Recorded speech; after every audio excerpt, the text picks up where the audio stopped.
Welcome to another Booth Warmers podcast episode. I'm Kevin, I'm Jay.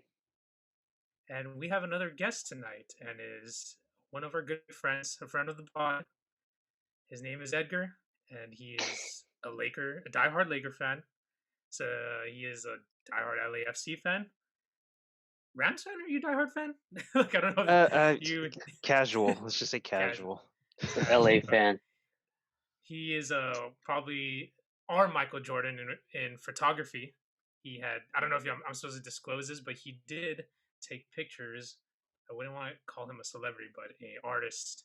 I don't want to disclose the name, but I just want to say he does amazing stuff like that. So, Edgar, is there anything else that you want to add on to your introduction? Shit. I don't know. Wait, am I allowed to cuss on this podcast? Oh yeah, you're definitely allowed you're to good. cuss. Okay. All right. I mean, yeah, that's basically it. Just taking pictures, not taking pictures of too much interesting things lately because of COVID. So, Yeah. but we move. Edgar, how do we know you? How have we started our friendship, or just between both of us, or all three of us? That is a great question. Was it not until high school? I know Jay for sure wasn't until high school, but Yeah. It's like funny because I feel like I knew you in middle school, but it's like I didn't know you in middle school. I Like want to say we started talking more in like 8th grade. yeah, I think. because like I'm trying to like have memories, like picture the memories with you in middle school, and nothing registers. And I'm like trying so hard. It's like I deleted my browsing history. I'm just Yeah, like like I can't think I've of anything. I've buried every memory from middle school, like very, very deep and dark place, and don't want to relive any of that bullshit. Revisit. So, we are all Laker fans, correct? How we all feel about tonight's game? There was a game. There were That's players. It was a really bad game. Like, Yeah, I don't even know what to begin with it.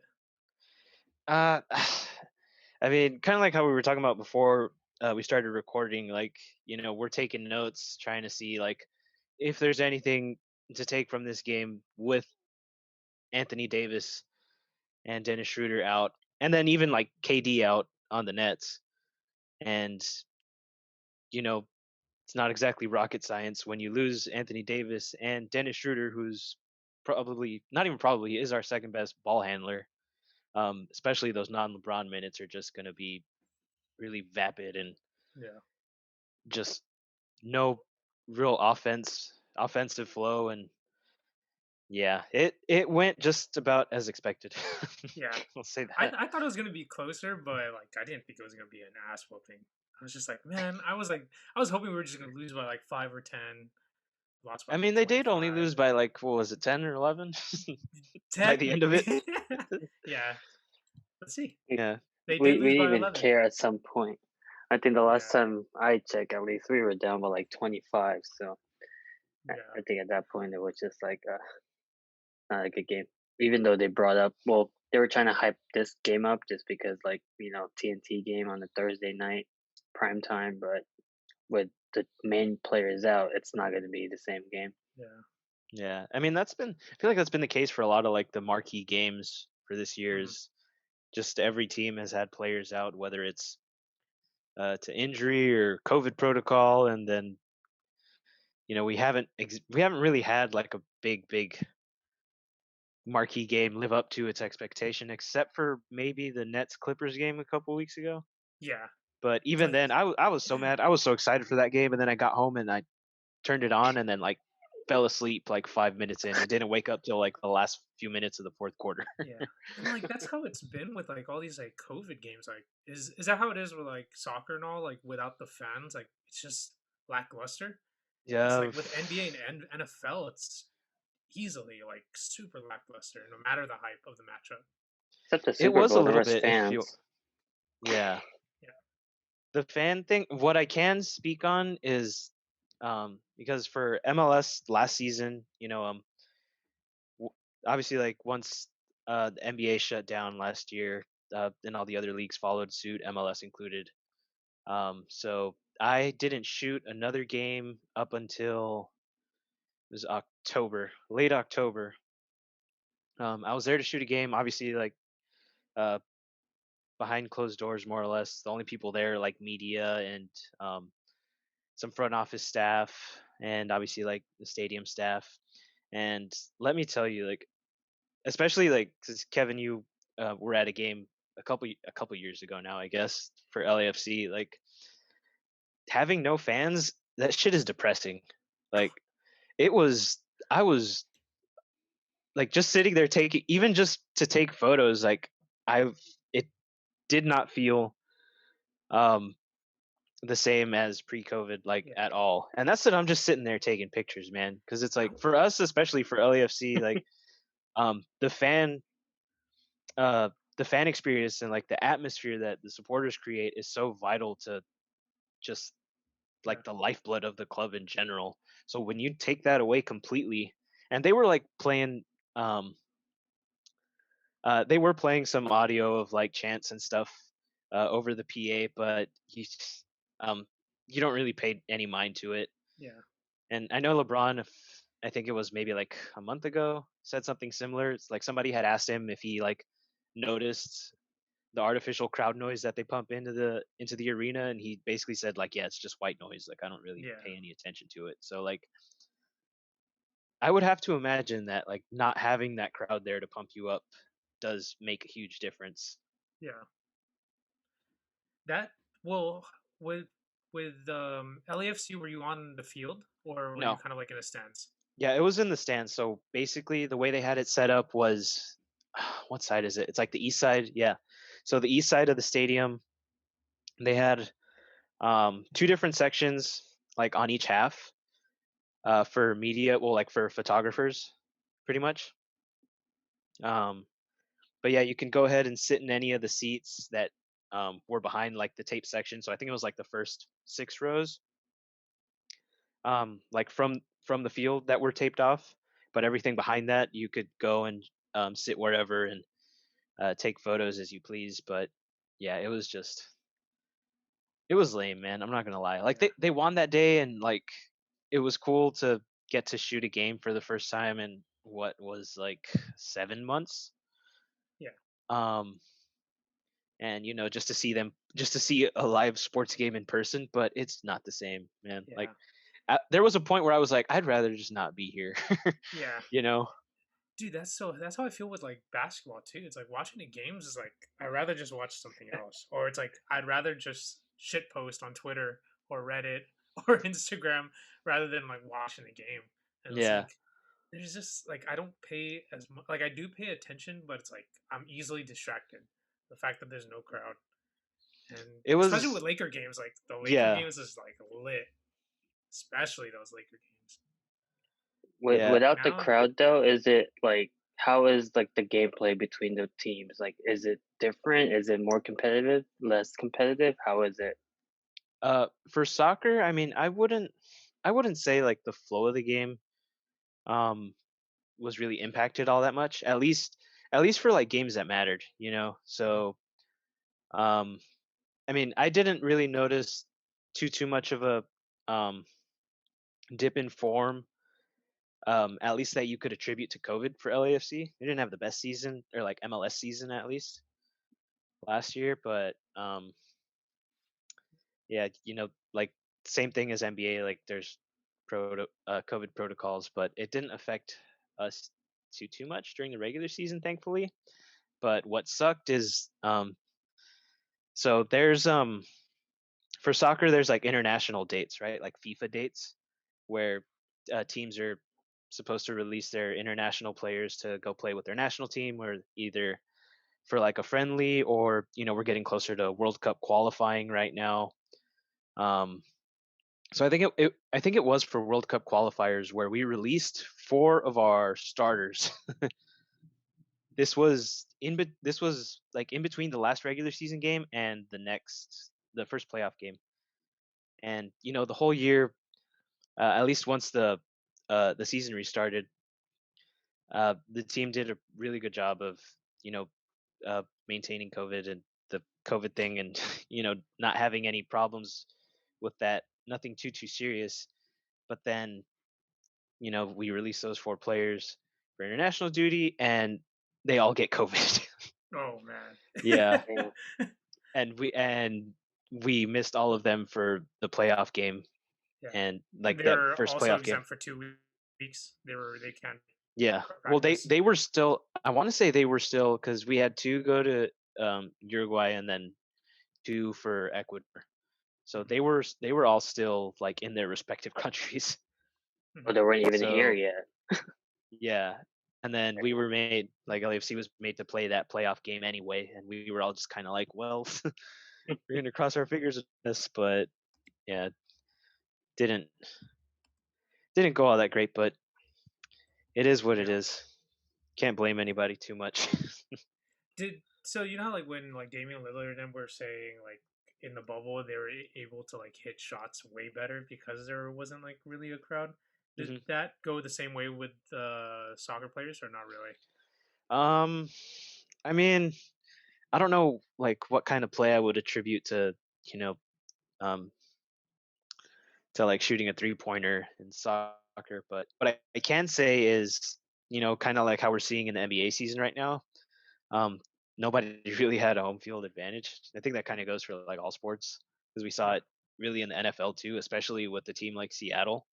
yeah, You know, um, because up there, like going up to Seattle for MLS and for like NFL. That crowd is, they call them the 12s for a reason. I hate giving them credit, but you know, like it's loud, and then taking that away completely, it's like there's really not much of a home field advantage. Like I don't know if the Rams win that game against the Seahawks, especially with Jared Goff having to throw on like the thumb that he got operated on, like what was that, 12 days prior? yeah, I Yeah. don't know if they win that game if there's fans there, but yeah. Yeah. That we When me and go Alyssa ahead, went Jay. to Seattle, it was like around the time where MLS was like barely like starting up, right? And they already have like mhm. die-hard fans over there. Like they're like anticipating, like they have, but they're saying that they had the best like fans. I was like, oh, there's something new. Yeah, they don't, for like MLS, like Seattle and Portland in terms of like fan atmosphere are pretty up there. Yeah, I'd be biased and say we have the best, but Seattle and Portland are up there for sure. it's like I've always like wondered like why specifically like because even Trailblazers they have like a good crowd. It's like I don't know what it is. Like, is it because it's always gloomy and they don't go out? So when they do go out, they go wild. Like, it's like, is I there like mean some that like weird science to it? And maybe that there's could be it. nothing else to Yeah, do out there. they're so they're releasing all their inner depression and just like yeah, go whoever, I'm, No sports. go sports, go soccer and football. I don't even know what's going on, but go.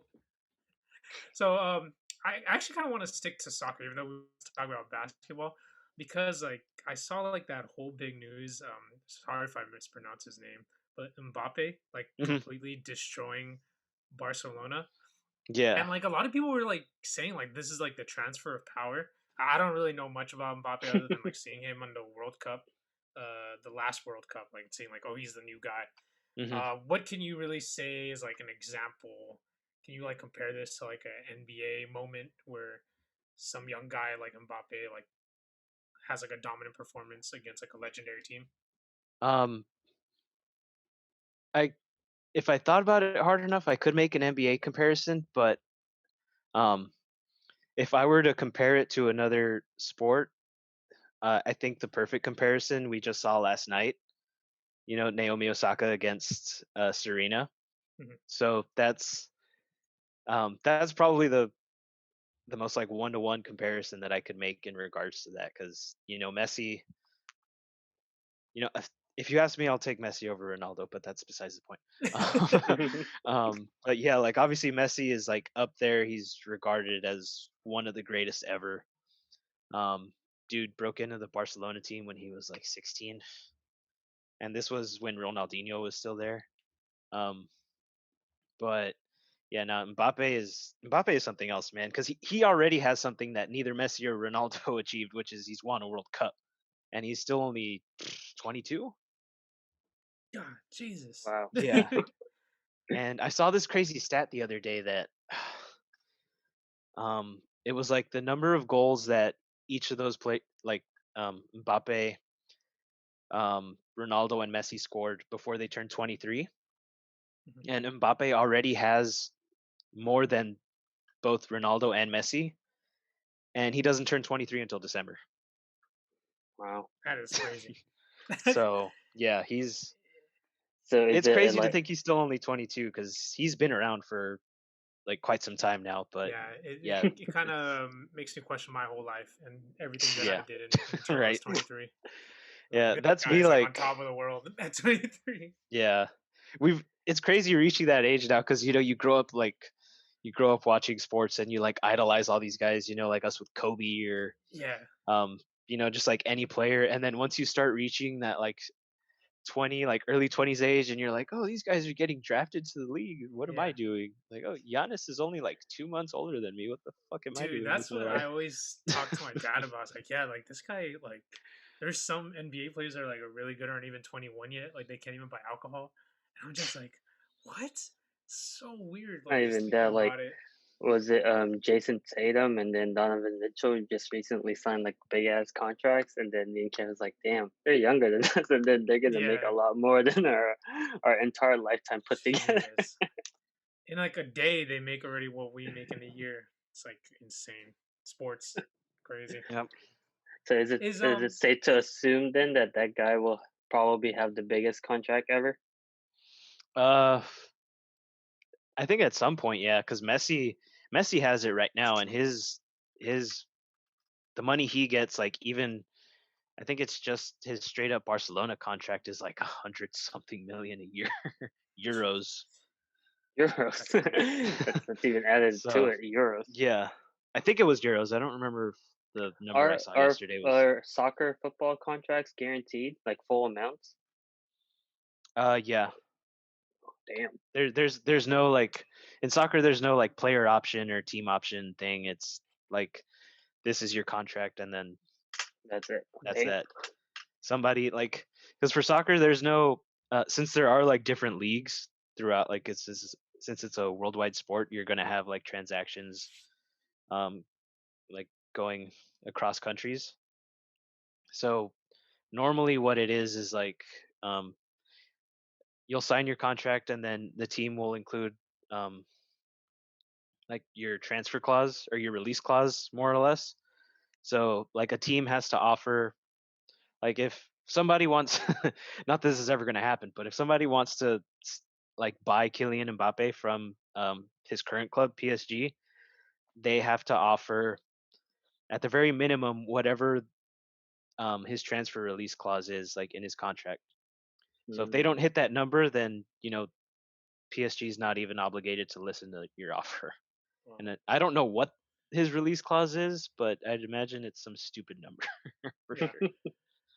I have a question about pertaining to PSG and Barcelona and Real Madrid. First, Hmm. will PSG ever get to that level of Barcelona and like how famous they are? And is it a good thing that Mbappe is staying on PSG, or should he move to like those big teams like Barcelona and Real Madrid? I mean, in terms of like popularity, I don't think they'll ever get there. They are like just recently they are gaining a lot more popularity just from the players they have. They have Neymar and Mbappe, and even before that they were signing big names like they had Zlatan for a bit. Um, who else has been there recently? Well, he's like the he's the most notable other big name. They signed Beckham for like the last 6 months of his career, but um, but yeah, I mean, in terms of Mbappe, like whether he should stay or go somewhere else, like I mean, ultimately, it's up to him. I don't really think as far as um like what he'll accomplish would change all that much. Yeah. Whether he goes to like Real Madrid or Barcelona or like even like one of the bigger clubs in England, like a Manchester City or something like that. Because I think at least like on the international stage, he still has all the tools to accomplish, whatever he really like anything, because Okay. like you have guys like Diego Maradona. He was like regarded as one of the greatest ever, like him and Pele, and his best years weren't when he was at Barcelona, but it was when he was playing with Napoli, who are like one of the bigger teams in Italy, but like the Italian league. Um, I mean, back then it was pretty strong, but it was still like seen as a step, even if not like a full step, like kind of a step below, like the Spanish and the English leagues. So people are kind of saying like, oh, Mbappe can do all this with PSG, but the thing is, like, the French league is even seen as even lower Yeah. than lower quality than like the Spanish or the English league, or like the German league is like pretty up there now too, as in terms of like competition and the level of play.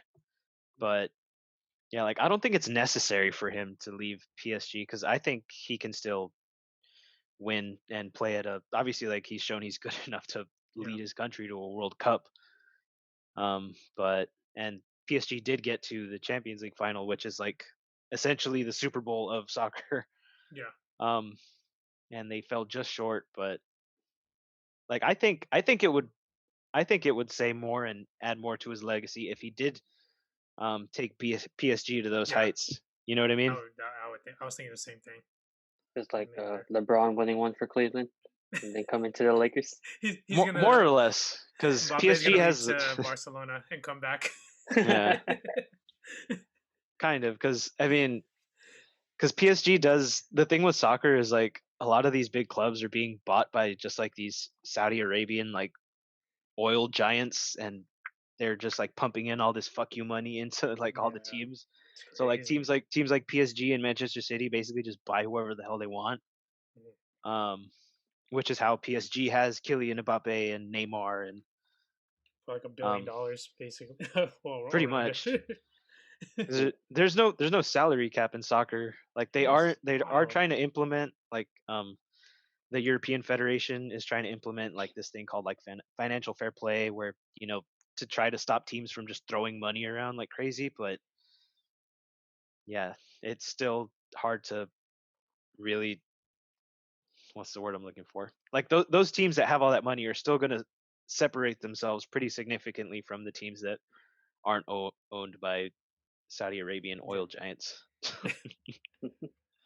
I have one more question about soccer. Well, this topic about Mbappe. Would you take, so if they were the same age and you throw them into the same era, Hmm. who would you take at? You said Mbappe is 22 Yeah, or 23. it's Okay, 22. let's say they're both 21. Who would you rather build a team around, Mbappe or Messi?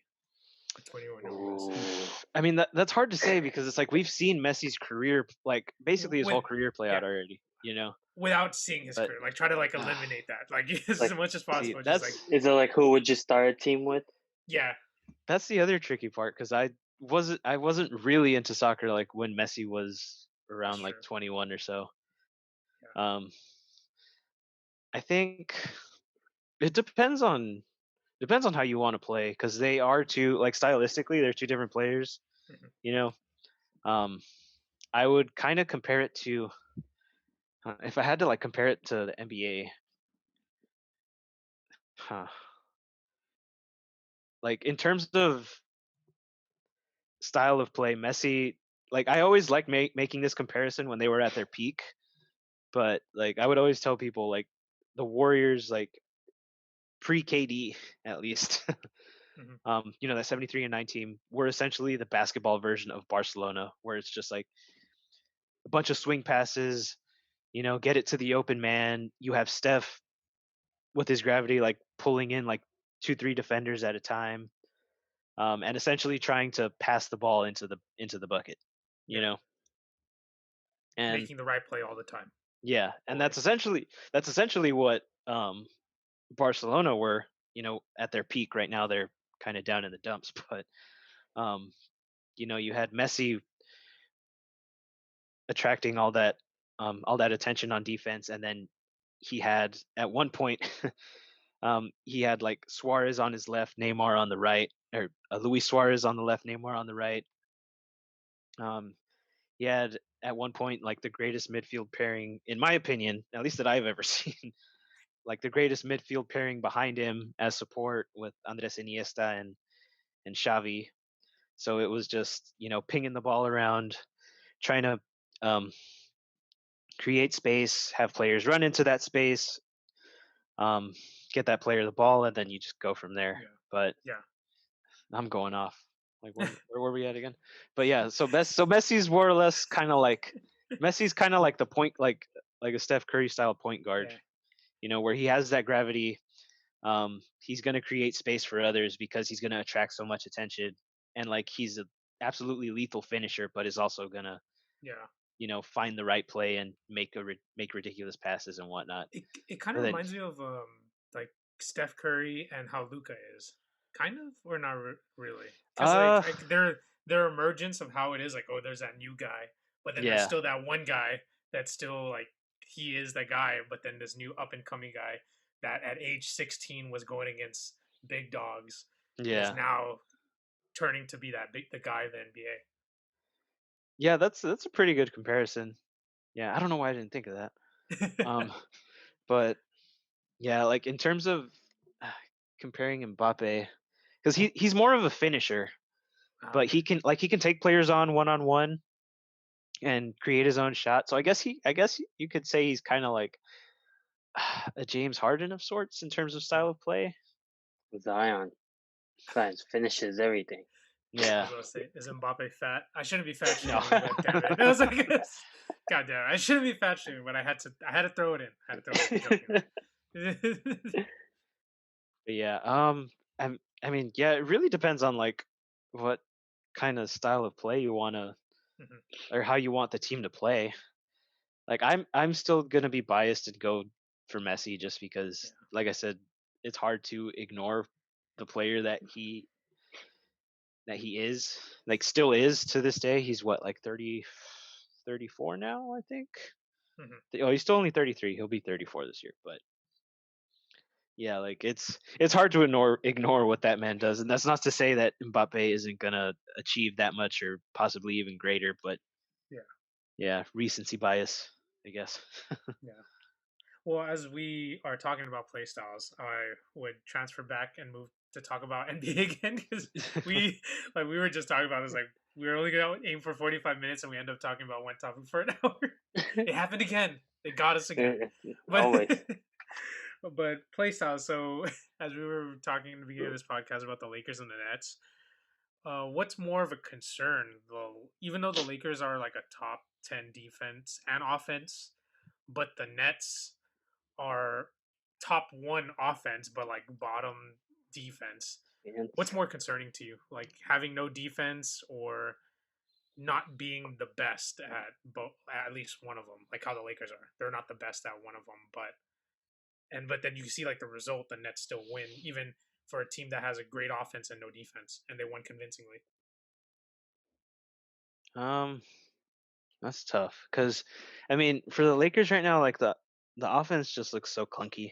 Even like Yeah, before AD went out, like it's a lot of posting AD up like in that left block and clearing out for Braun, which I mean works most of the time, but yeah, come playoff time, you want the offense to be a little more fluid. Um, but the thing is, like, as clunky as the offense is, I know like once, or I feel confident saying that once AD's hopefully back and fully healthy, and then we get Schroeder back, the defense is going to shore it up enough that we can get away with the clunky-ish offense. hmm Whereas with the Nets, as currently constructed, even though obviously they just more or less blew the Lakers out, even though the final score didn't really tell the whole story of the game. But um, I don't really see, like, unless they somehow miraculously add Andre Drummond, if those rumors are true. But like that interior defense is food, man. Like yeah.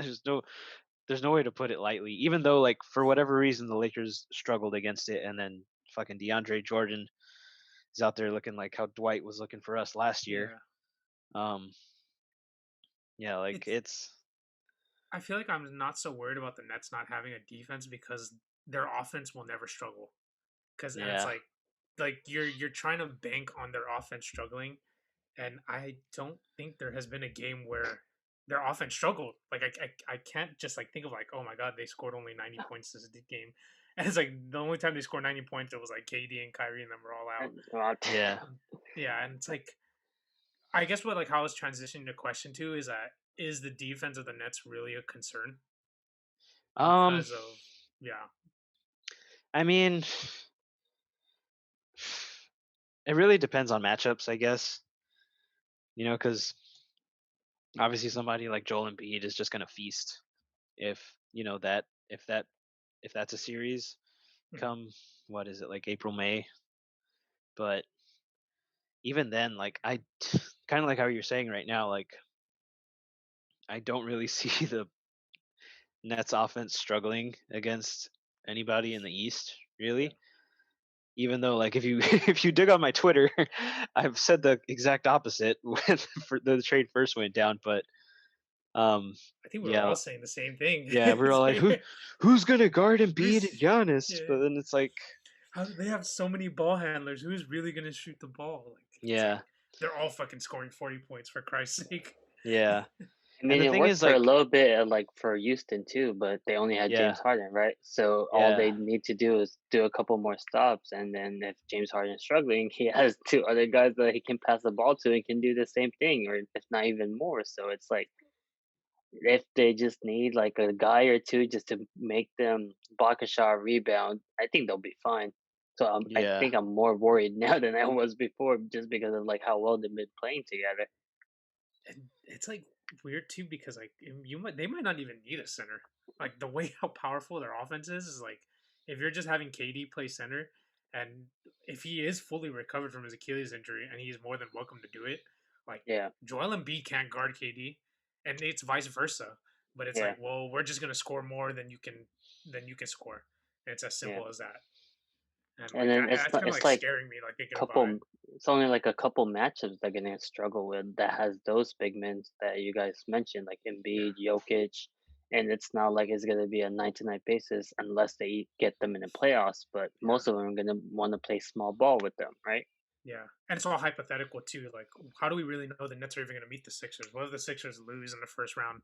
Yeah, And it's like, well, this just defeats our whole argument of talking about Embiid destroying them. Kind of like yeah, how with like the Lakers and the Clippers, like all we're talking about is the Lakers versus the Clippers, and we got the Jazz. and then we got yeah, We it's got like the damn, because that could technically happen to yeah, the Nets. Like they might not even have to play the Sixers. yeah. Somebody might have eliminated them. They would probably They have to might go play against the Bucks. Boston where it's like Yeah, they're gonna kill that matchup each time. yeah. yeah. And Now, like, with how well their offense has been, like, just firing on all cylinders, and just how bad the East has looked in general, like, I just don't see anybody stopping Brooklyn. yeah, you know? they're like a perfect balance of selfish and unselfish. Like they can play a style where it's like super unselfish and they get each other a basket, and Mhm. then when it's time to be selfish, they'll hit the shot, and it's like how can you stop somebody like that? It's like you're picking you're just hoping that they're gonna struggle, and like I think every person that talked about this like about the net when James Harden got traded is like oh they have giant flaws, but it's like they can totally overcome their giant flaw. And it's like they overcome it by just scoring more. And it's as simple as that. Do you think that was like embedded by like coaching staff, like, oh, you guys do this, do that, or was it? Do you think that it was James Harden, Kyrie Irving, and KD talking about, okay, this is what we need to do, and this is what we got to win, so let's just the do it.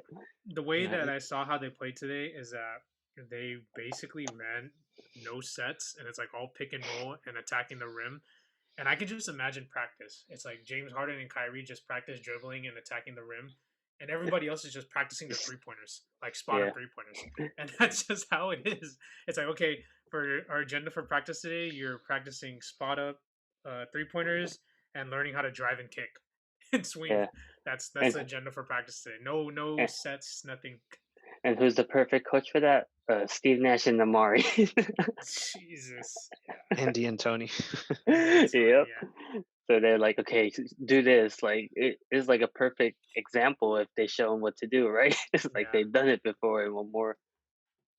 And like I thought the Clippers like matched up really well with them, and like the Nets still convincingly beat them full squad. And I was just like, oh god, like I don't know. It kind of the scares me. Clippers were missing some. Were they missing somebody that day? They didn't have They Bev. might have been, I don't yeah, they think. might have been missing Bev, but it's like I like Bev. Mm, I mean, well, I don't like Bev, but I like his style of play, and I don't know if like he would have made a difference, but maybe. But maybe he would have annoyed one of them, maybe, but yeah, Yeah, I mean, it was kind of like today, like missing Schroeder, just because the way he kind of like fills in that role that Avery Bradley had last year, where he's gonna pick people up 94 feet Mhm. and be that point of attack defender. yeah. Um, and like with his speed and his quickness, his ability to like fight over screens, like that's gonna be so vital when you got to guard freaking Kyrie and James Harden in the backcourt. So like Yeah, not having him on top of already not having AD was just like, yeah, there's nothing we can take from this game. yeah. Like I'll say like at full strength, like if the closing lineup, I would assume the closing lineup for the Lakers would be something like Schroeder, Caruso, Braun, AD, and then one of either like Kuz or a KCP, guard. Yeah, Kuz. Um, THT. I don't think THT because like he was getting yeah, his reads on defense today were so bad. Oh, he yeah. was There was one. overhelping a lot. There was Overhelping. one specifically in. I mean, there was a couple. I think it was. What was it? It was the first. No, it was the second quarter. It was the second quarter where like he was defending. There was one play he's defending Joe Harris like at the top of the key, and I forgot who drove into the paint, but he just like way overhelped, and Yeah. then Joe Harris is wide open behind the arc and Yeah, buries the three. Not even He, that. Like he I did saw that a him like couple times. stumbling, trying to get to like the help defense. Like him trying to yeah, rotation. He's like stumbling all over the place. yeah. Yeah, His shot selection too. It's like the fact that you know he's gonna go for a layup, a right hand layup, or use his right hand, and if he misses it, it's like it's kind of like the Russell Westbrook. How whenever he attacks the rim and he misses it, there's nobody back there to get back. So it's like when Taylor Horton Tucker misses, it's like, well, shit, like the one or the guy that's supposed to be the main defender to get back is now under the rim and he just missed the layup. So it's like, oh crap. And he has to like, I guess, like make better shot selection too, because like there's times where he's like trying to do a step back three or do like a crazy acrobatic layup when Hmm. it's like it's not there. Like you're going into two guys and you're trying to squeeze an acrobatic layup in there. It's like that's not good offense. It's those long arms he has. He thinks he can do anything. Yeah, I mean he's close. he's very close. These reps he's getting will help him to that point where he Yeah, can almost do anything for yeah. sure. I That's guess what I'm hoping. that's one positive from this game is that Yeah, at least like for as bad as he was, like THT got those reps. yeah. You That's know. what I'm hoping. Like Frank Vogel is like trying to like implement. Like this is the secret weapon, kind of like how Alex Caruso was when he had played in the playoffs, Hmm. and he's gonna take that secret weapon role. And it's like, well, it's good that we're putting him in big moments, kind of like how Caruso was. I remember they played the Bucks in March, and Caruso was in crunch time minutes against that Bucks game where it was close, and he was in there like making plays. And that's the same thing like what happened here. Is like, well, you're gonna have to go get these two of the best perimeter guards. So good luck and try to learn from it Yeah. The second I saw our backcourt, what was it like the second quarter? with Quinn Cook. With Quinn Cook and THT, I was like, yeah, this is. Yeah, it's barbecue chicken time. Yeah. Yeah, Like anybody trying to come to any conclusions or take anything from this game, like I don't know what yeah. to tell you, man. Do you So think with we should go small or we should like try to play big against them though? Like if we ever make in the finals, would you have AD at the five or should we even try having Gasol out there or Hero even? I would. That's a good question because some of the closing lineups lately with Trez have been pretty decent. Like he's done okay. It's really only like against the bigger guys like a Jokic or Embiid or even like DeAndre Jordan a little bit today. Like yeah, he's not gonna have his best games. Like those are the guys he struggles against. But um, like if they're playing Jeff Green at the 5, I think like with a full strength squad, like in a closing lineup, I think we get away with having Trez out there. Yeah. Do you think this roster will stay the same before the playoff starts, or somebody's getting added? Uh, I mean, Yeah, just from remember LeBron's on the team. He's always making moves. yeah, Well, that's what I was like wondering. Is like is Dudley, because the two guys that are gonna be taken off first. Well, the first three guys would be Alfonso McKinney, Jared Dudley, and Quinn Cook. hmm And it's like, are the Lakers willing to give away? Well, I'm pretty sure they're willing to give away like walk away from Alfonso McKinney, but are they willing to take Dudley and Quinn Cook? I think Quinn Cook, they're willing to part ways with him. yeah. Again. I mean, they already did once, so Yeah, yeah, um, yeah. But then again, like it also does kind of come down to whatever LeBron wants, because I'm pretty sure that's why he got brought back in the first place. yeah, Um, and not to say that as a bad thing, I guess, but yeah, like obviously LeBron is gonna have LeBron and AD, because I think they've both talked about like how um what was it before last season, Palinka was talking to the two of them and keeping them involved in the process of like building that roster mm-hmm. and asking them like, oh, what do you guys think of this player, like do you guys want this player, and that kind of thing. um so yeah, we'll see. I don't know, like I don't know who's available. I don't follow the rest of the league closely enough to be able to weigh in on who Yeah. we could bring in to shore up maybe like the center position or whatever, but That we'll see. I was actually gonna ask that too, because like, who would you rather prefer, like a wing? Because with the way how basketball is, especially in the playoffs, it becomes positionless basketball. hmm Do you prefer a wing, or do you prefer a center who can ease up for AD throughout the regular season? Like, there's obviously pros and cons of having a wing or a center. What would you prefer? hmm. That's a good question, because like in terms of wing defense, Kuz has obviously made like big strides in terms of where he was like his first couple years to where he is now, where it's like if we're in a playoff series, I would feel comfortable with Kuz guarding like Kawhi or PG for a few possessions, and then obviously like AD um, can pick up that assignment too if he needs to, because he's more what's the word I'm looking for?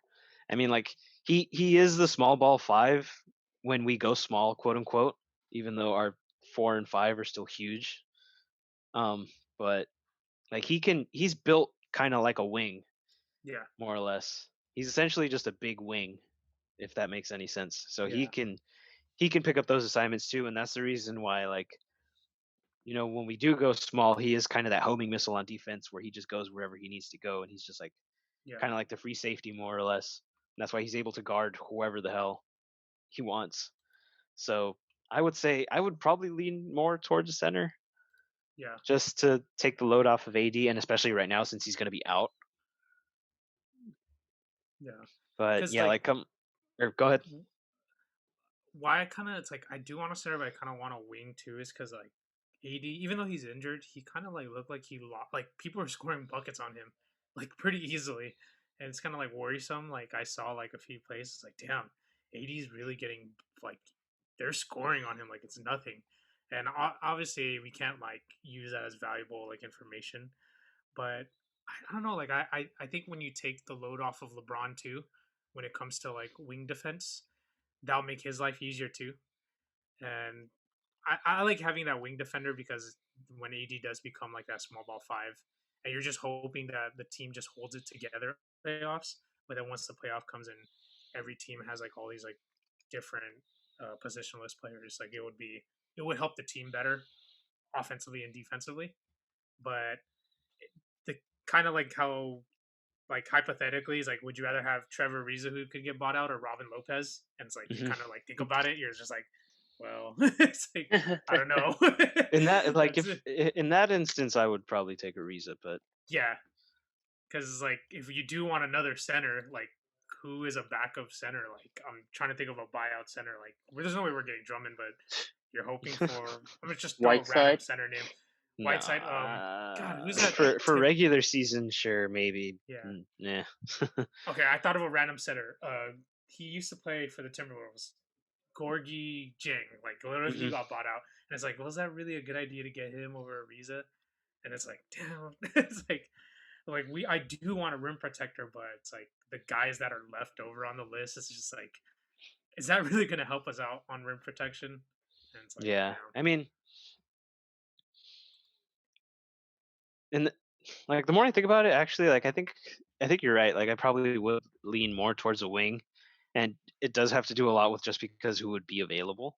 yeah, Because I mean, the big thing about the rim protection like this year, because I remember not looking at the exact numbers, but like somebody had said them somewhere that they're more or less the same, like by points like in the 5 paint. points, by like Yeah, four 3 points or something like that. Yeah, yeah, but it's just because we don't have those huge athletic centers like we had last year with fucking Dwight and JaVale like up there blocking shots, yeah, um, like blocking the layups like after the players get into the paint. Whereas this year the whole point is to not let them get into the paint in the first place. yeah. You know what I mean?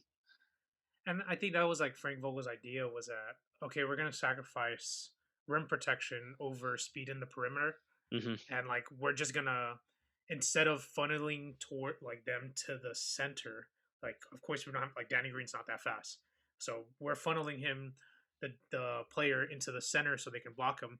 We're now hoping that like guys like KCP, Wes Matthews, and all of them are just gonna be able to stay in front of them, and hopefully we attack the passing lanes. And I guess there's like checks and balances with all that stuff, and it's like you have to just make sacrifices in some sort to have success in another. Hmm. And I saw that stat too of it being like 5 points per game, and it's like that's not really a big of a deal. But like you can still kind of see the difference of like people attacking without fear and people attacking with fear, and you can see it like in this Lakers team. It's like Yeah. they really do not give a fuck that Marc Gasol is there. It's like, and he has a great contestability, but for some reasons referees like he's just standing straight up, and the referees are just like, that's a foul, bro. Like you can't be standing that straight up. Like, and then foul trouble happens. It's like, yeah, it's like I don't even know what to do with this Yeah. situation. I mean, it all depends on matchups too, Yeah, because one I guess one small thing we could take away from the game today was like, what was it, like the last couple minutes, and then it was like the first few minutes of the third when Vogel put Keefe in at the 5. yeah, They went on a small run, short up the defense at the center, and then Keefe obviously is a lot more nimble than Gasol, so he's able to like close out to the perimeter. But um, yeah, like just Keefe in general, like having him get back to the player he was in the playoffs as opposed to what he has been this season would be huge, especially with AD being out right now. So yeah, that's another thing is that we would technically have Keefe at for cover at center, yeah, when we do go Yeah. small. yeah, I mean, we did that last year, right? When we played the Yeah. Rockets. So yeah. Hmm. it JaVale and worked. Dwight became unplayable Yeah. until they played Jokic, and even they became kind of unplayable when he was still scoring on them like it was nothing in the other games. Yeah. Well, I think I can't remember how much JaVale played in that Denver series, but obviously like Dwight was huge from just like um doing his veteran savvy moves Yeah, to Marcus piss All won't do that to piss Jokic whatsoever. off and get him in foul Yeah, trouble. But yeah, like we're not going to get that from Marc Gasol. But what we do get from Marc Gasol is having another ball handler that LeBron can play off of. yeah. I noticed in the first, I think it was the first non-LeBron minutes, they still had Mark out there, which I can't remember can't remember if we've seen that before, where Mark is out there like playing as a ball handler, and it was like, I don't know why they don't do that more. Like I'm a firm believer of like there's something that an offense can like open up Pandora's box when you know that the center is the point guard. Like mhm, there's something like yeah, scary about that, and like I don't know why Frank and that's how you know like Frank is a defensive minded coach because he hmm just like can't unleash it. Like how like with Jokic, they're like, you know what, Jokic, just fucking walk up with the ball like the freaking court with it. Like I Marcus mean, Gasol's not gonna do that. Jokic is Jokic though. Yeah. I Like mean, they didn't have that when he was in Memphis either. But then he would just go up in the mid post on the free throw line and then face up from there. I mean, it's just I guess the schemes that they want to run. But Yeah. like you said, like Frank's not the offensive mindset coach, but then that's why he has Yeah. assistant coaches, right? Yeah, because how I see it too is like Mark is kind of like going off of a one read base. Like, is somebody cutting? Like that's That's in it. his pretty mind. much. Is somebody cutting? And if that guy is cutting, I am gonna squeeze that shit in there, no matter the angle. And then after Let that, me it's like if that's not there, let me throw this bounce pass that's like a centimeter away from this secondary yeah. defender's foot, and it's just gonna And then land like seams right in your yeah, hands. and then and then if that isn't there, he's just like, I don't know what to do with the ball. I am gonna do a. You just shoot. I am not gonna jump and shoot this 3-pointer. His form is so funny to me, but it goes Yeah. in. So He shoots like an old man. It's like kind of like funny. his quick release on his threes, and then Trez's like when he's facing up, and then he just like lets it fly. He Yeah. kind of just like throws it into the rim. Yeah. That shit cracks me up like every time. Like how Like a like floater from Trez a is gonna center. shoot a mid. Trez is gonna shoot like a mid range when he's dribbling the ball like 5 times between his legs, like or just dribbling the ball 5 times, and it's like on the 5th dribble he's pulling up, and it's kind of like when Mark is like you just know when he's gonna pull up or just shoot it. Yeah, the Lakers like it's kind of they don't need to make a move. Like we're just kind of like overreacting with how they're playing right now, and a lot of it is like effort and they're injured, and like this is the same thing that happened in the regular season of the bubble where they're like we're just not trying to get hurt. The only problem with this is that they're getting hurt while like not showing effort. So I mean, they're tired too. They're probably one of the deepest runs in the bubble, right? In like a 2 month, maybe 1 month turnaround. Like you can see what it's doing to the Heat too. Like they're not playing the greatest. The Nuggets and the Celtics, like all of them, I think are floating around 500. So like the fact that the Lakers have been able to play as well as they have while looking as not as terrible great at times. as they've have won at some times. ugly games. Yeah, where it's like we're gonna try for 5 minutes, and those 5 minutes are gonna win us the game. That's like one of the craziest stuff. Like there's times when they're locked in, it's like terrifying. But the problem is like they're only locked in 5 minutes a game. It's like with NBA Street and NFL Street. It's like game breakers on. Let's do it. It's like we're going crazy until this meter's down. Do you think they have that on and off switch now? Yeah, they can unleash that in the playoffs. And comparing with how the Lakers were last year too, is like they don't really want to show off what they have, or like go ahead and have that moral victory that you beat us in the regular season. We're not gonna like lose sleep on it. And I think that's what a lot of guys got their head over heels like with the Clippers. Like it's like, oh yeah, we can beat anybody, and like, oh yeah, we destroyed everybody. We beat the Lakers. Everyone's barking, and then when it came to like the moment, they couldn't do it. And I think the Lakers are just trying to humble themselves too. It's like we're not like gonna lose sleep on it, but we're not gonna be like, oh yeah, like we beat you guys and stuff. Like they just go on with their day.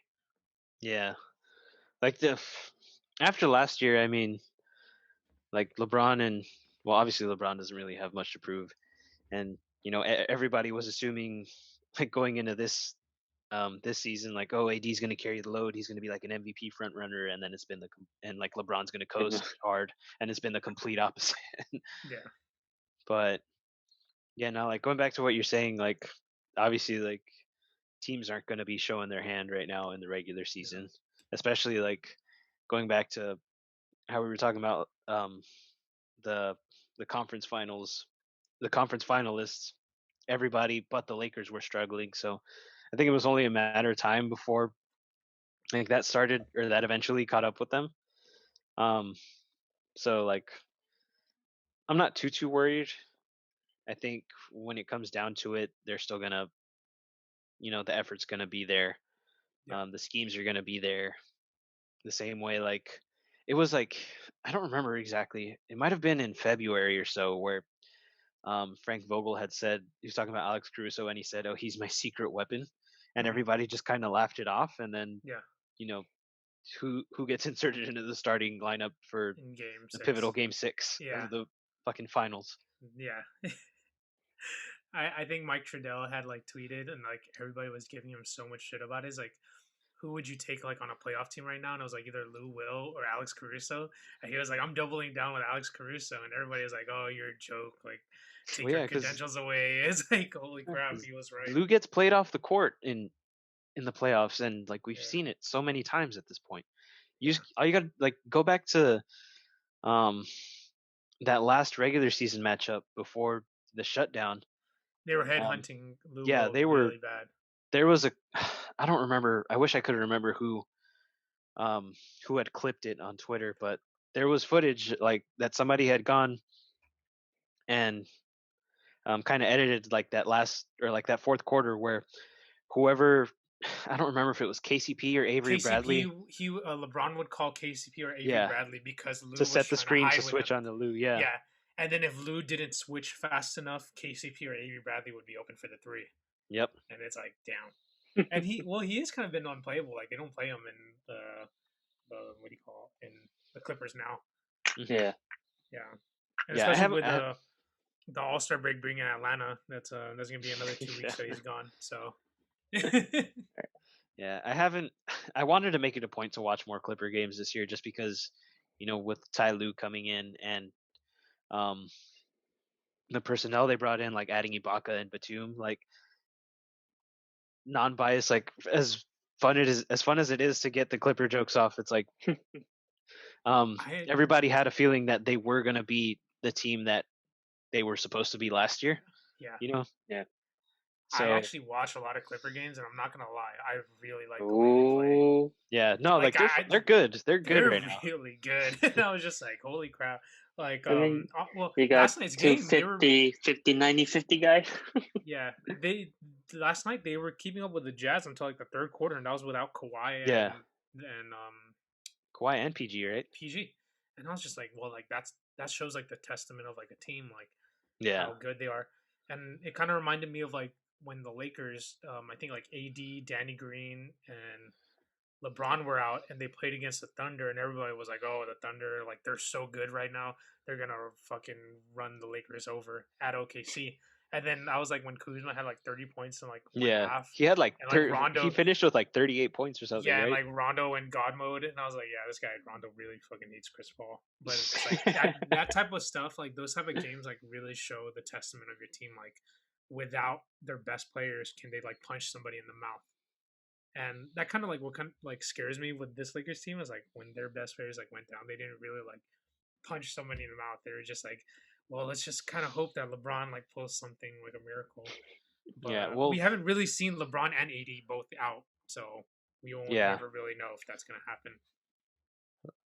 That's where we miss Schroeder though, is because we saw what he did like at all of last season with OKC, and then especially in that first round against Houston, is that he can be that guy to, just attack the basket and get a bucket whenever we need it, and carry some of that scoring load. So that's why like having him out with AD already out, it's like, yeah, this game was a wash. So I kind of like been on the fence with like Schroeder if he should be a starter or a six man, because there's also like pros and cons because who was it? Jason Maples was like saying like Schroeder is technically playing like first team all defense level like defense, and you need that for a starter. But like seeing how the flow of the offense goes and like when the bench is in, it's like I don't know. It's like would I rather sacrifice his defense with the starters just so I can know that he can give like that juice to that second unit while LeBron's off? And it's like I'm like, damn, I don't know what I want more, like defense or offense. What do you think of like, or what's your opinion on that, like, or what you should go with? Yeah, that's tough because as we saw even more so today, like the non-LeBron minutes are always brutal, even when AD is still on the court. But even like they even had Schroeder and AD on the court while LeBron's out, and it's like, dude, how are we down by 5 again? Like it's just like Jesus. I don't know, because the other thing is, who do you start in place of him? You throw West in there? KCP, Alex. Kuz? I throw Caruso because Caruso and LeBron's energy like just matches each other, and like there's just something even though that Alex isn't a point guard, like them just have LeBron just having like a great cutter like that and like Yeah. a great energy guy, like makes a huge difference. Like how he was with the game 6 of Miami, it's like him just providing energy, just like elevated a whole offense. And like Yeah. when Rondo came in and they were up, it's like when Rondo came in and they were beating the breaks out of the Heat, or like, oh, we're executing them right now in this first half, and I'm gonna do it. And it's like I When he want had that Schroeder to do when that. he had that spin move on, what was it, Bam? Yeah, to like a fadeaway, or like, or he did like he went like throwback Rondo. I miss that guy so much, man. Why do you have to go to the Heat? I mean the Hawks. But yeah, like I don't know, like maybe they might use that in the playoffs where it's like Schroeder, we gave you your chat, like we gave you what you wanted in the regular season because this is like a contract year. You prove yourself in the regular season, but I think winning a championship, we're just gonna go with this way. I hope you don't Yeah. get offended because we gave you that opportunity to say, hey, you are a starting point guard in the league. You can get a contract wherever you want, and we gave you the opportunity. But with the I mean, way we I want hope to he win, doesn't get a contract anywhere else, and they figure out a way to keep him. yeah, that's what I was Yeah. thinking too. It's like, damn, I mean, I he kind can of I still kind of get want him to his struggle now. numbers too. He can Yeah. still get his numbers from the bench. Like it doesn't matter like what people say. Like if he starts from the bench or if he goes from the bench, like he'll end the game for sure, Yeah. and he'll get his And numbers probably easier from the 6-man role, right? yeah, and I think that's how it was on the Thunder. He's like he had starter minutes. It's just that he just came off the bench, like how Ginobili once did, how Harden once did when he was on the Thunder, and it's like that really makes a huge difference on like the On the winning lineup team, yeah. on a winning team. Well, especially in like the second in the bench unit, and like it's so bad when the Lakers start off like on a bad note and all their best players are just like not on the same page in the beginning, because once the second unit comes in, it's like, well, we're just hoping the second unit doesn't make it worse, and the Yeah, probability of them making it worse is so high, especially with Schroeder and LeBron starting. yeah. I, Like who are like you it's like gonna they lean made on him. to Kuz at the Yeah, bench by himself? it's Starter like saying Kuz. starter Cruz, like he's he's been really great. Yeah, let's talk about Kuz. Speaking of, it's like Are you gonna if trade him? he no, I am not trading him. Beginning of the year after he signed his contract, we were all like, "Oh, that's a fair number. You know, that's a like a Tradable tradable number." contract. Yeah. Yeah, and like everybody was pretty happy with it, like in that regard. Yeah, But like the way he's been playing lately, it's like, no, we gotta It's, hold on to it's him like, because yeah, like dudes like that, it's like those are the players you want to surround your superstars with. You know, exactly. he's Just he's effort a six foot base. nine Alex Caruso at this point. Yeah, that's woke. He's woke too. Yeah, yeah. We won't go into his Twitter rants. Like that's His woke yeah. instead That of is his neither here or airness, there. Just from a pure basketball perspective. his wokeness. Yeah. But Kuz has been phenomenal, and I feel like people don't give him enough credit. Like I guess that's like what the second thing about the Laker fans. I myself, like I'll find a way to just slander somebody before praising them, but it's like it's all just like tough love. Like I'm just making fun of you just to make fun of you. I don't really Yeah. mean it. does, We all does remember when KC Prison was a thing. that And Kevin, does that mean you low key love Paul George then? Because you slander I him a lot. I was slandering him in the off season, but like in the beginning, I was like, like I feel like I'm a grown man and I should not be slandering somebody this hard and mean it. Like I'll just do it like jokingly, like I'll say something stupid, but it's like obviously sarcastic. And if somebody takes it the wrong way, that's on them. But I like the way he's playing. Paul George is playing great. I feel bad that he's been out. He's was like it's gonna be like the same thing what happened to him every year. It's like he does good and then an injury happens and it just throws him off. And I'm kind of worried that it might do the same now, especially it's Yeah, a foot injury. Well, a Yeah. toe injury, but a foot injury technically. yeah. Hopefully he's good because like from just like a pure basketball fan perspective, it's like you want to get the best of each team Yeah, because you get some really fucking good yeah, basketball, and yeah, hopefully this year we do get that Western Conference Finals of, yeah, or depending on standings, I guess like that Lakers Clippers matchup in the postseason, yeah, because that would be a good ass series. Just from like as much as it's going to fucking kill me to watch that shit, and it's yeah, the nerves and anxiety are going to be at an all-time high. Like the basketball is going to be insane. yeah. Okay, I have a lot of hypothetical questions, but here's one hypothetical question: would you rather have the Clippers win a title or the Nets win a title? This year, Yeah, if not the Lakers, then the Nets. Like that's an easy question. really? Okay. Yeah. No, because Same like here. The you the know, how, like Nets the the whole Nets are essentially the East Coast Clippers if you think about yeah, it. It's just because that the like Knicks have sucked for so long. So yeah, they're shout out the Julius Randle. oh, we're actually gonna talk about that a little bit later. But the Nets have like the Twitter feed be amongst like all these like talking heads on Twitter, like all these fake accounts of like people just like memeing, like legit memeing like burner accounts. It's like so shout out Bulls annoying. got Nick. Bulls got Shout out next on Bulls Twitter. got next. Shout out the That Ratio guy. King. And it's like, dude, like this stuff is like so annoying. I was like, Yeah, and it makes me like hate the Nets. And like, I don't need to hate the Nets, but it makes me hate the Nets. I've tuned all that shit out honestly, because Yeah, I I mean, need to like, too. I mean, yeah, I was super into like just arguing with everybody on Yeah, Twitter about anything basketball related, and then I was just like, this does nothing for me. This it's. isn't even fun anymore. It takes I the know. enjoyment out of it. I I was like, saw your message. I'm just gonna enjoy the I game just for what shit it is post. now, man. Yeah, I was like, I just shit post. Like And those yeah, dudes, the weird thing is, it's like, I mean, it's been a thing for a while, but I feel like even more so now, like yeah, especially like these younger, sound like a old man over here, but like these younger Younger kids, these guys, younger. like Gen people aren't Zs. really picking teams anymore as much as it is like they'll follow players, Yeah, you know. it reminds me of So that it's one like, meme where like those kids are all wearing vape and they're like talking in a circle, or like they're wearing like I forgot like who had posted that famous meme. It's like these little kids talking in the circle, and like the YouTube title was like a weird debate, like something Travis Scott or whatever. It's like some white kids, and then I was just like, that's exactly what it is now at Twitter. It's like, damn, like that's why I try not to get too serious with like stats on Twitter. It's like I'm really gonna become one of these guys that's like I'm just gonna make jokes but not mean it.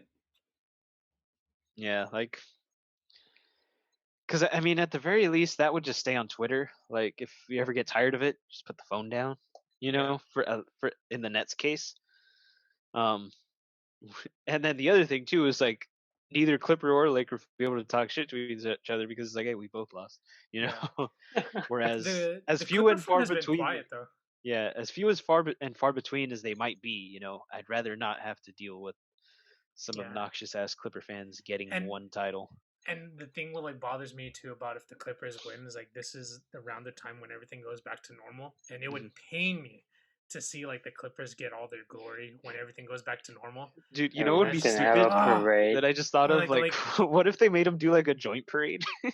dude, that would be hilarious. I would not mind it. It's like in unison, like we're all just holding hands together. That'd be kind of funny. Like, I wouldn't even know what to do. I'm like, That'd be Yeah, kind of that's funny and kind of scary at the same time. Because can you imagine that crowd and how yeah, rowdy people that are gonna. could be? Well, I mean, it's gonna be mostly pro Lakers, and I'd have a feeling that like Clipper fans would be too intimidated to even show yeah. up if that were the case.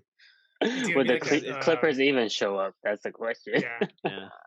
it's gonna be like that SpongeBob meme where it's like Squidward is looking out his window, and SpongeBob and Patrick are the Clippers and the Lakers, and Squidward is the Angels, like some team that hasn't won in LA or the Rams. Just like seeing Sadly. us all have fun. Yeah, Clippers.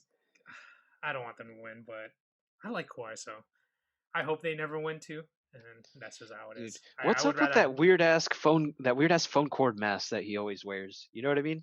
Have you seen it? that is like, dude.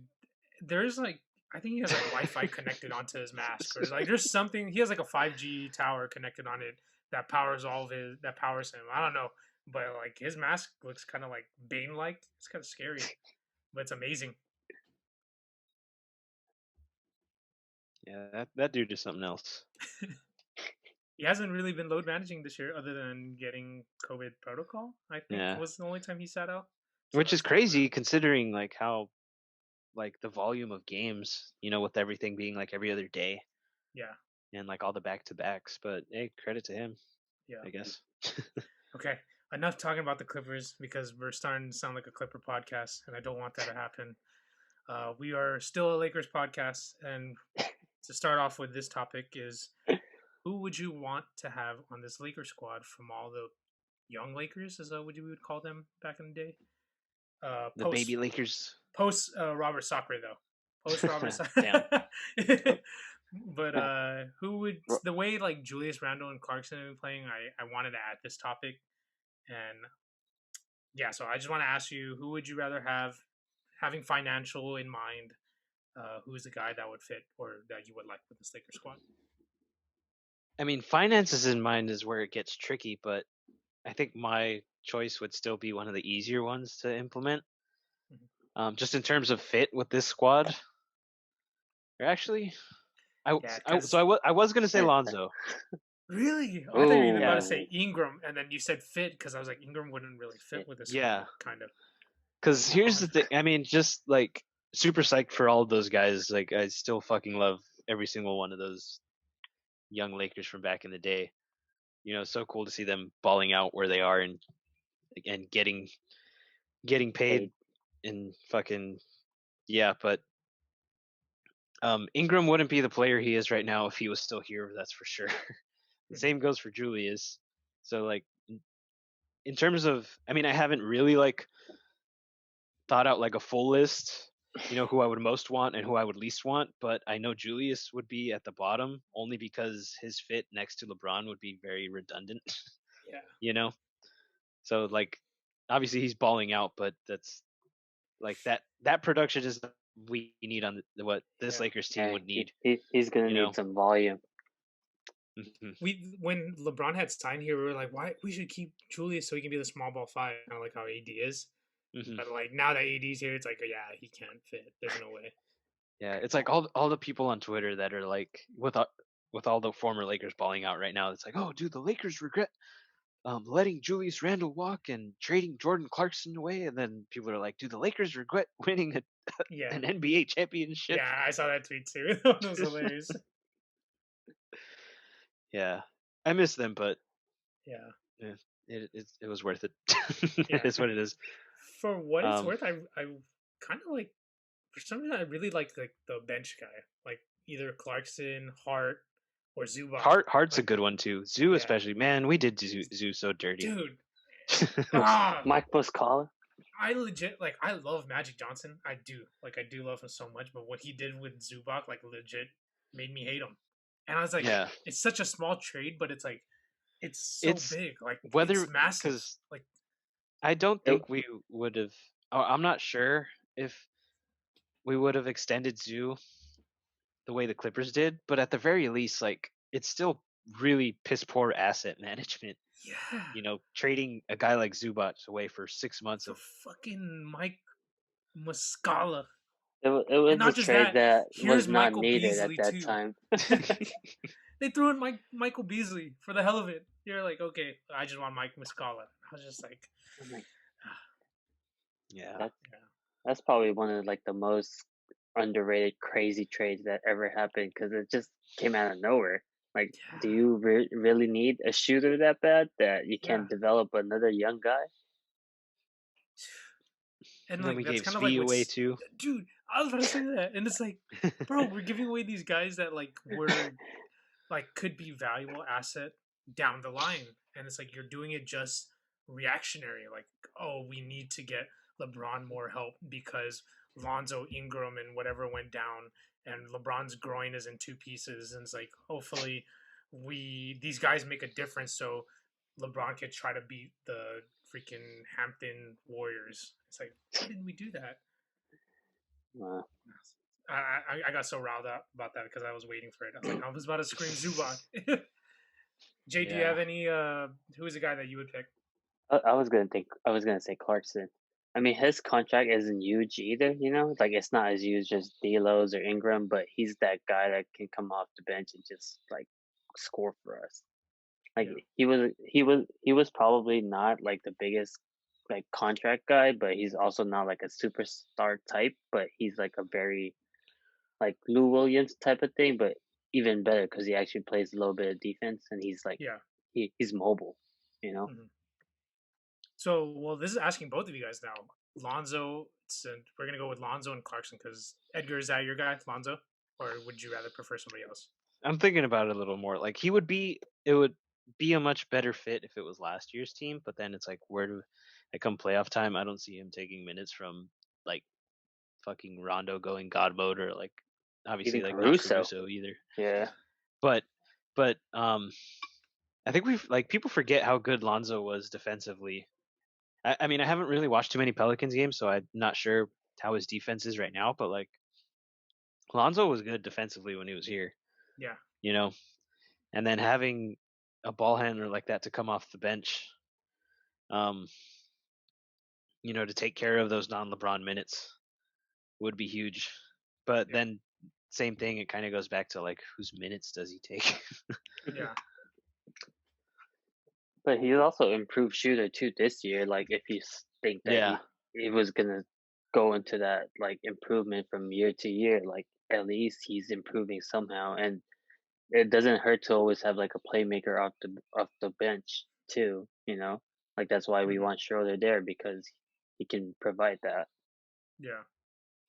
You just like randomly remember how I just saw this like a few before I got on the podcast, but like how Charles Barkley said that Jordan Clarkson should be a all-star, and I was just like thinking about. It's like, damn. I mean, he is doing really good, and I would personally pick Jordan Clarkson over Lonzo. I think he provides that perfect punch.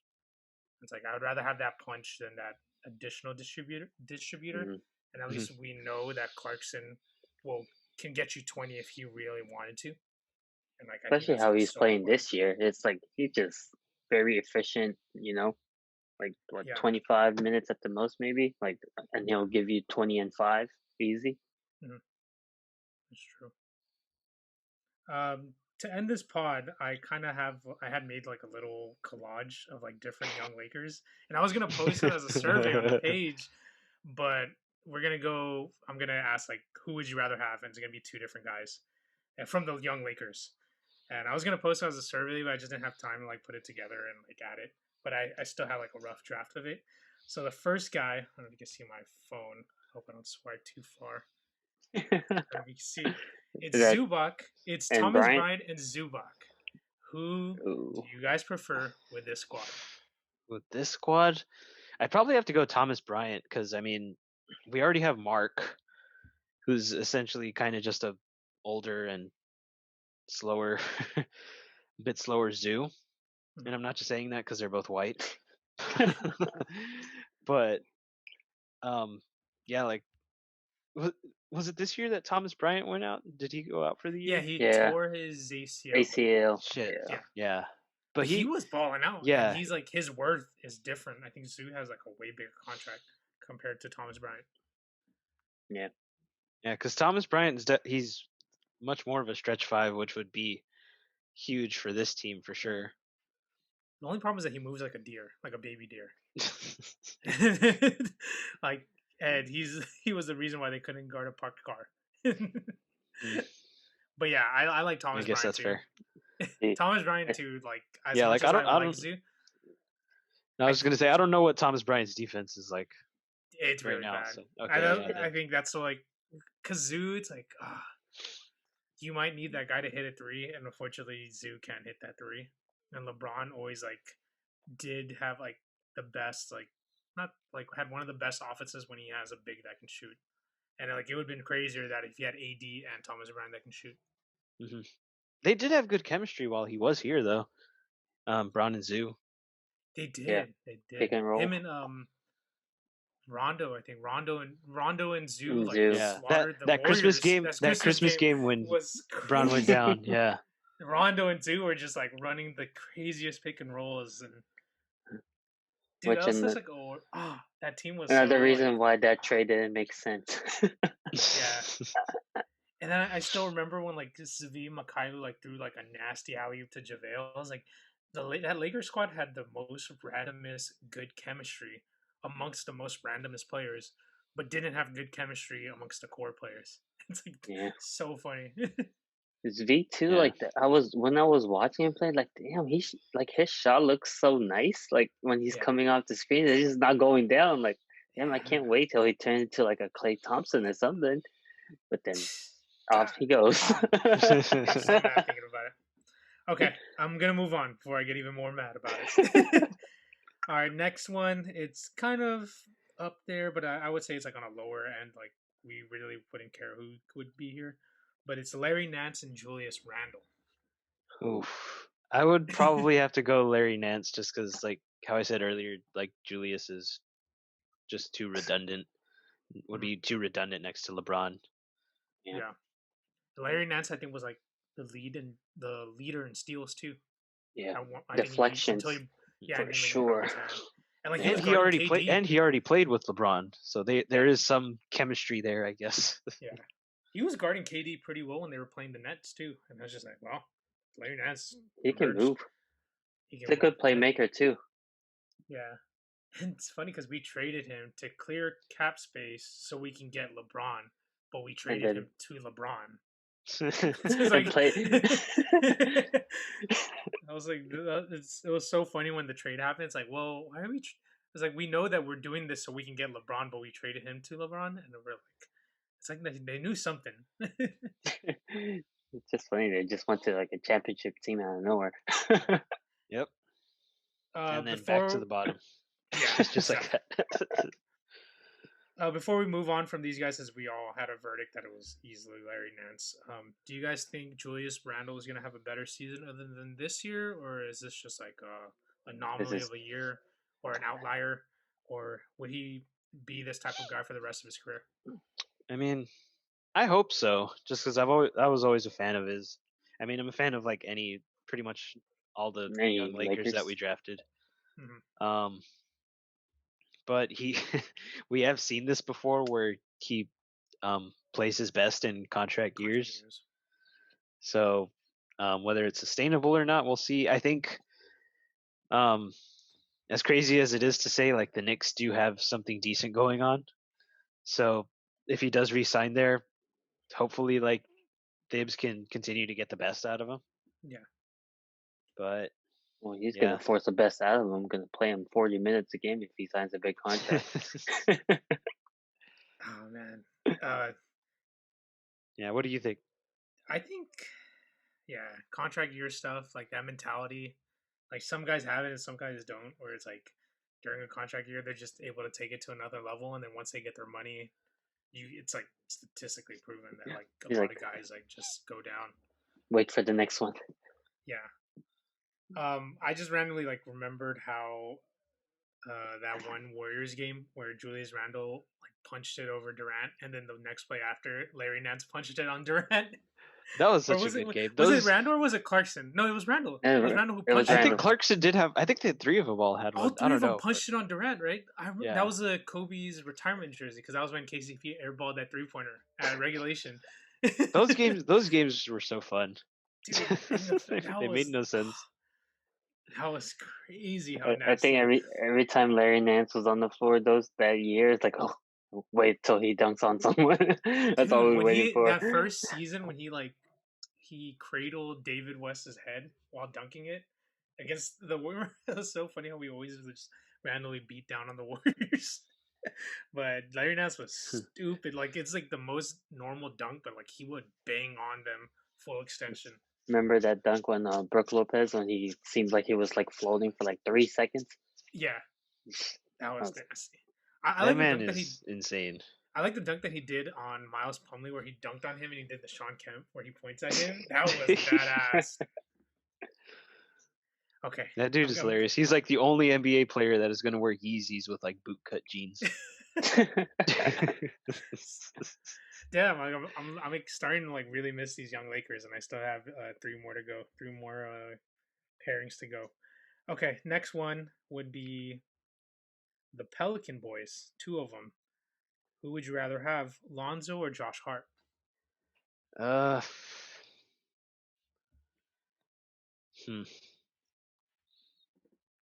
I'm gonna go back on my answer from earlier, and I'll probably lean Josh Hart just because I know his three's falling a lot more.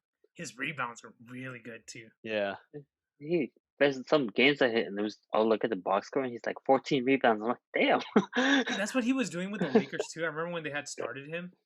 Yeah, who had went down, but Josh Hart was starting. It's like, it's dude, like this guy's freaking rebounding like crazy. He couldn't it's like a freaking double machine, like 10 and 10. he couldn't defend a 3-pointer for his life depended on it. Like he would foul him all the time. I was like, damn, this guy can rebound. It's like what 6'3", 6'4", I say 5, 6'5". 5.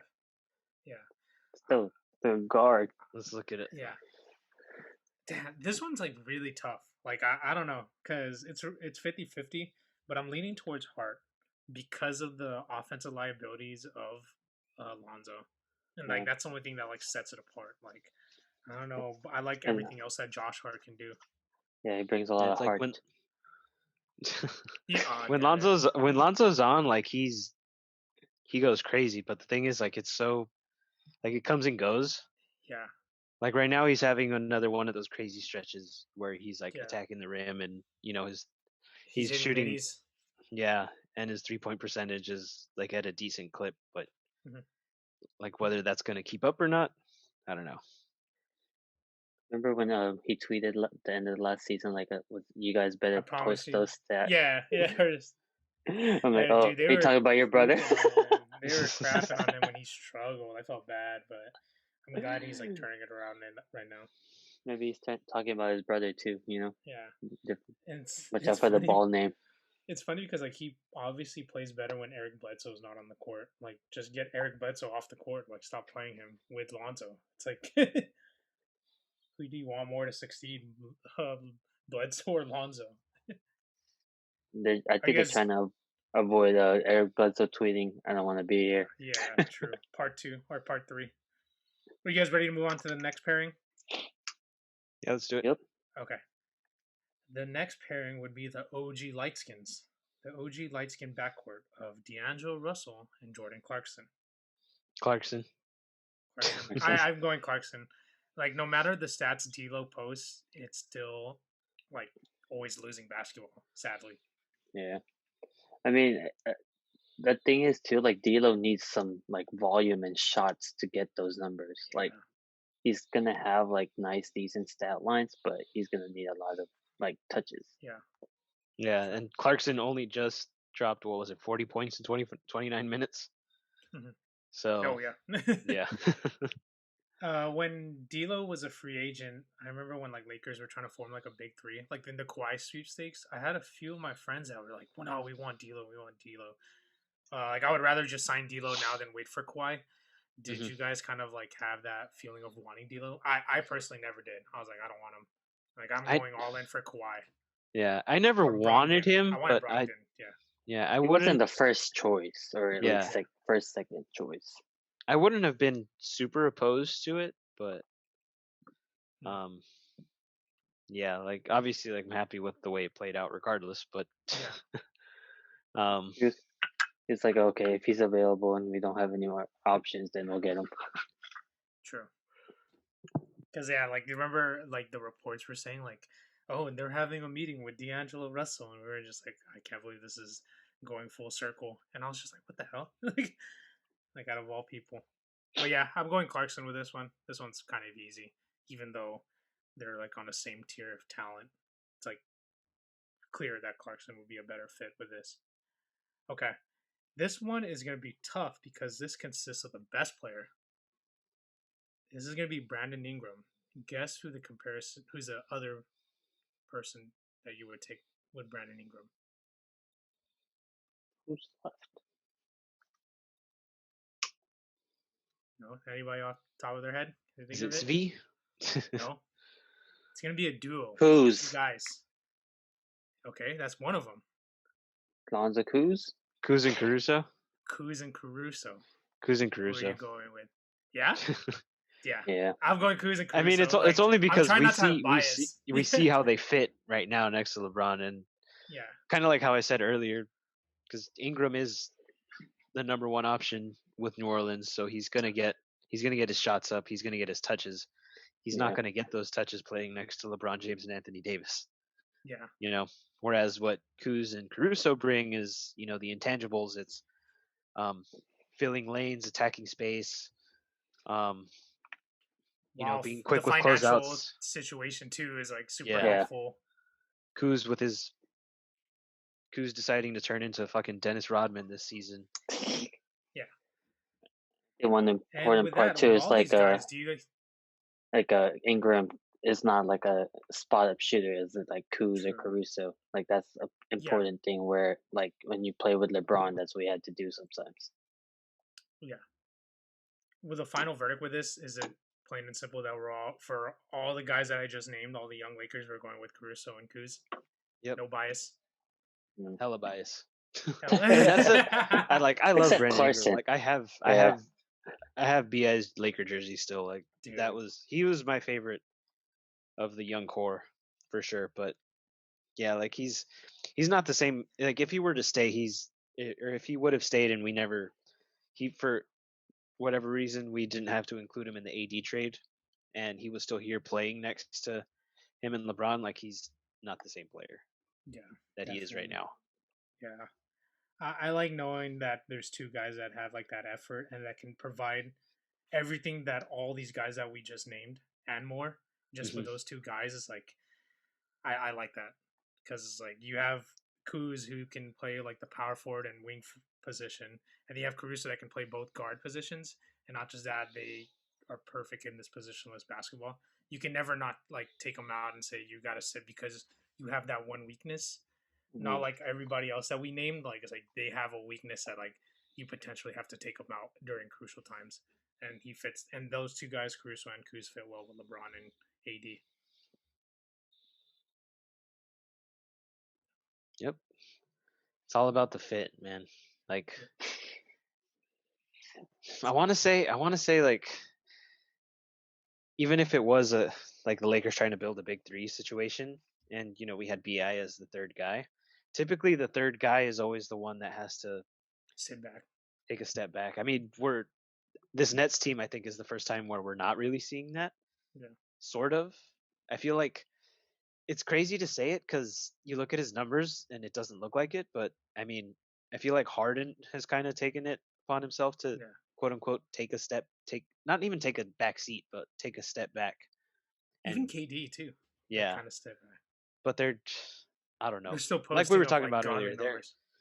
They've somehow figured it out and executed that big three type of team in a way that we haven't seen before. Because with the Heatles it was Bosch, in Cleveland it was Kevin Love. Yeah. And then with the Nets, who is it? I don't know. Which Nets? And I would like to say that these three guys, like they can hit any shot, and I think that's why they're able to still post the numbers. Like it's like with Kevin Love is like, why would you have him be posting or doing like his stuff back in the day? But like with Kyrie and them is like they can all do anything. Like Kyrie can literally post up, and like KD can too. But he can also attack the rim, but he can also shoot. And it's like that's what's scary about these guys. Like they can do every type of score in any way possible. Like with the Warriors team back in the day, it's like Clay can really only shoot. Draymond can only score 5 points per game. It's like and Curry can hit threes and do all that stuff. But it's like this squad is like they have no weakness on their offensive game.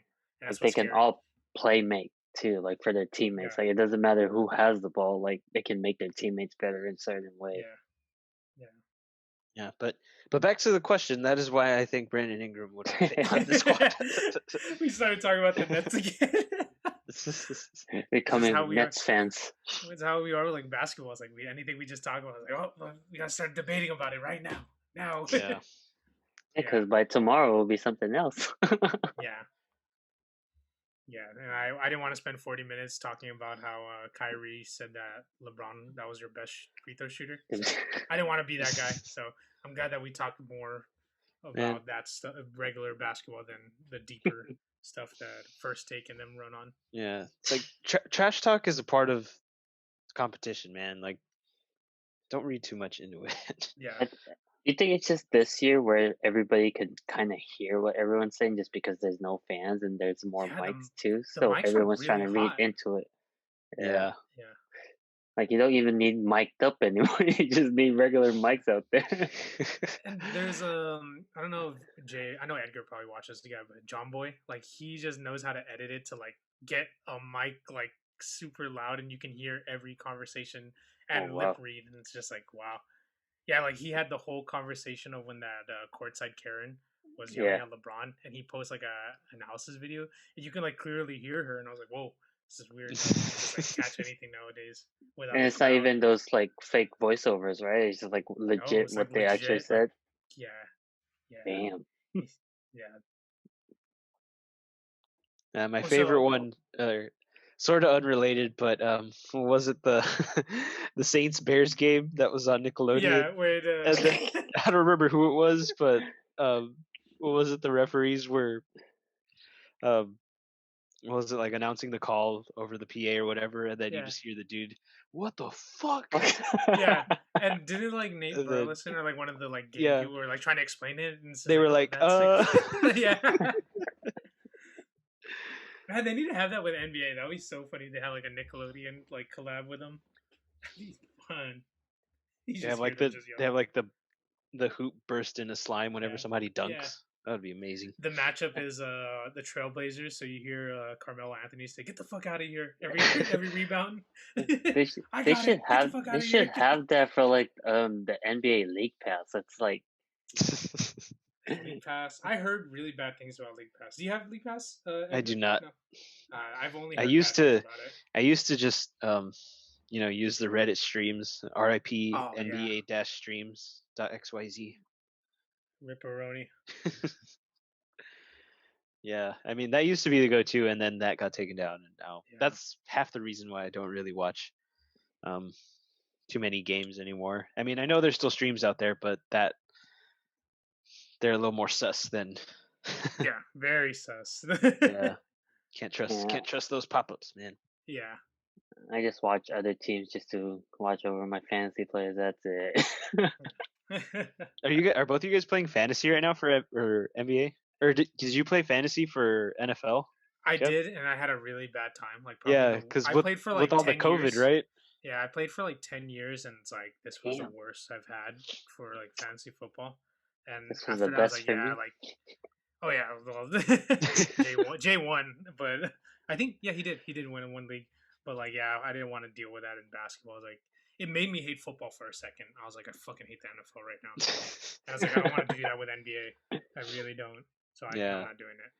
we were because we had a league with some friends last year, and then obviously never finished it because it got shut down, and then we were supposed to start a new one this year, and I honestly just forgot to set it up. Yeah, Although I'm kind of glad I did now, just because of like all the games being postponed and all that bullshit. So yeah, Yeah, that's hard. Like I'm in two leagues and it's just like last minute postponement. I'm like, damn. yep. I, yeah. I thought I was gonna win this week. Not, I guess not. Or like today, like fucking what is it, like 30 minutes before tip off or like an hour before tip off, they're like, oh, Dennis Schroeder's not playing because of Oh health yeah, safety Yeah, protocols. and like it depends too, cause like it depends on your league if they have like those COVID IL spots, and some don't, some do. So it's like kind of Hmm. complicated. mhm. I, Something I've else. I've kind of also had like bad experience with like fantasy basketball, where like some people like take it too seriously, and it like ruins the fun of the game.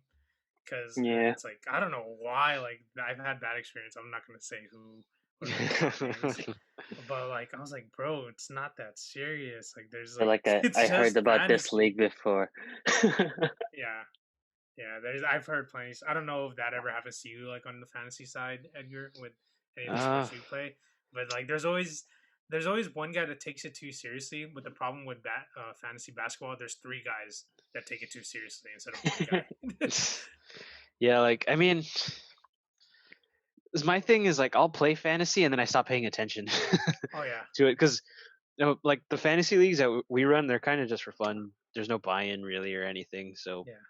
um, yeah, like I'll be paying attention to it for like a few weeks, and then I just completely forget to set my team.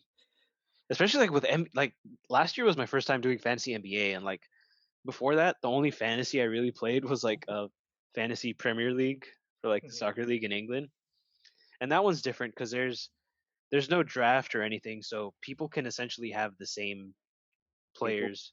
Uh, Yeah, because essentially like it gives you like um okay, you have 100 million pounds to what? spend on like your squad, and then like each player costs a different amount of money. So like obviously like your bigger name players, like somebody like say like LeBron or Steph would be like 14, 15 It of would that. probably take like about half of your like salary Yeah. cap already.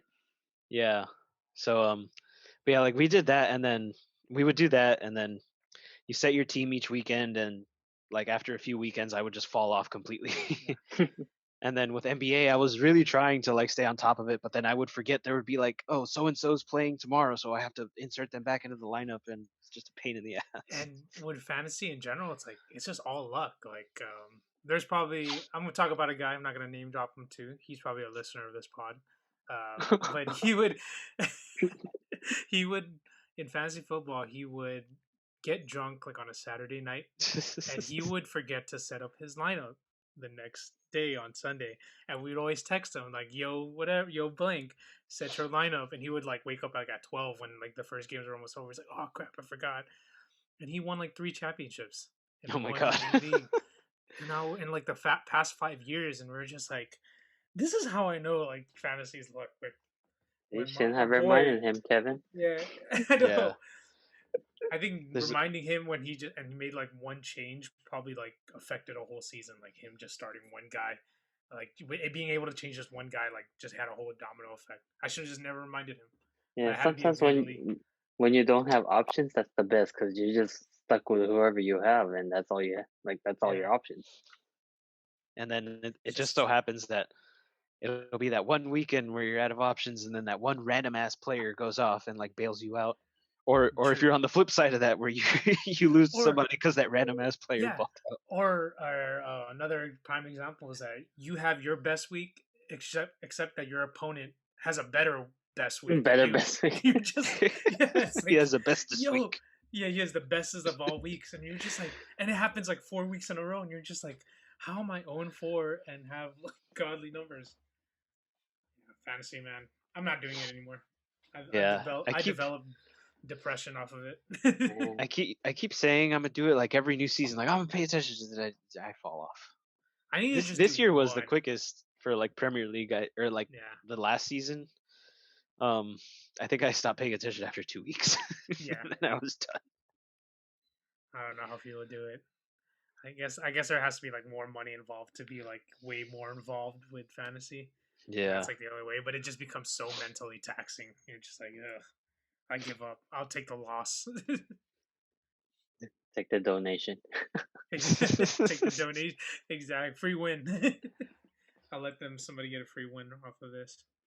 That was my team name in football. Free win. Yeah.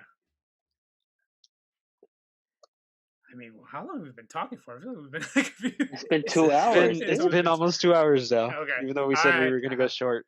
This is exactly what always happens. So if you have gotten to the end of this podcast, Edgar is willing to do a free giveaway.